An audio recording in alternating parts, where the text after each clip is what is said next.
வணக்கம். நான் உங்களோட பஸ் ஸ்டாண்டா காலேஜா ஸ்டாலின் அறிவித்த அரசு கல்லூரிக்கு இடமில்லாமல் மன்னார்குடி பேருந்து நிலைய மாடியில் கல்லூரி தொடங்க உள்ளதால் மாணவிகள் அதிர்ச்சி. பஸ் ஸ்டாண்ட்ல பிரச்சனை என்னன்னு தெரியும் இந்த பொண்ணுங்களுக்கு. அதனாலதான் இந்த அதிர்ச்சி. நான் உட்கார்ந்து படிக்கிறது இல்லை. நிறைய பொண்ணுங்க மரத்தடி கீழே உட்காந்து படிக்கிறாங்க. நான் அது இல்லை சொல்ல. ஏன் பஸ் ஸ்டாண்ட்ல இவ்வளவு நீட்டா இருக்க படிக்க தற்கொலைன்னு கேட்பாங்க. பஸ் ஸ்டாண்ட்ல என்னென்ன பிரச்சனை எனக்கும் தெரியும், இந்த பொண்ணுங்களுக்கு தெரியும், பொதுமக்களுக்கு தெரியும். ஏன்னா இந்த கைக்கூலியா இருக்க அடியாட்களும் சரி, ரவுடி பிள்ளைகளும் சரி, நம்ம அடியாட்களும் சரி சும்மா இருக்க மாட்டாங்க, வம்பிழுப்பாருங்க. வம்பிழுத்துட்டு அது மட்டும் இல்லாம வம்பிழுத்தால் நாயர்கண்ணன் காலரசி விட்டு கும்பசி விடுறது நம்ம மெயின் கட்சி யாரு, அடியார் கட்சி, என்ன நம்ம ரவுடி கட்சி.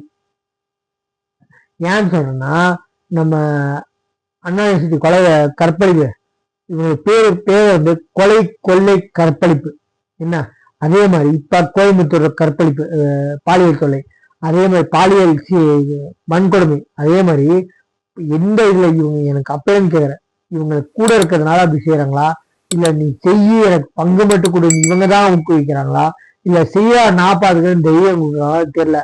எக்காரணம் கொண்டு 2026 லட்சம் அவங்க நினைச்சது பலிக்காது. காசை கொடுத்து நம்ம ஜெயிக்கிறோம் நினைச்சா இந்த மாதிரி பல மந்திரிங்க வீட்டுல உட்காந்து எண்ணிக்கிட்டே இருக்க வேண்டியதான் ஆயுசு முழுக்க. சரிங்களா? ஜன்னல் என்ற மாதிரி எத்தனை பேரு ஜெயில் கம்மியில என்ன பண்றாங்கன்னு தெரியல. என்ன 2026 லட்சம்ல மாற்று கட்சிகள் இல்லாம ஓட்டு போட்டாங்கன்னு நானும் போட்டேன். இந்த 2026 லட்சம்ல போதும்னு நினைச்சாங்க. நீங்க வந்து பொட்டு கிளம்பலாம். சரிங்களா? நம்ம சேனல் சப்ஸ்கிரைப் பண்ணி தேங்க்யூ.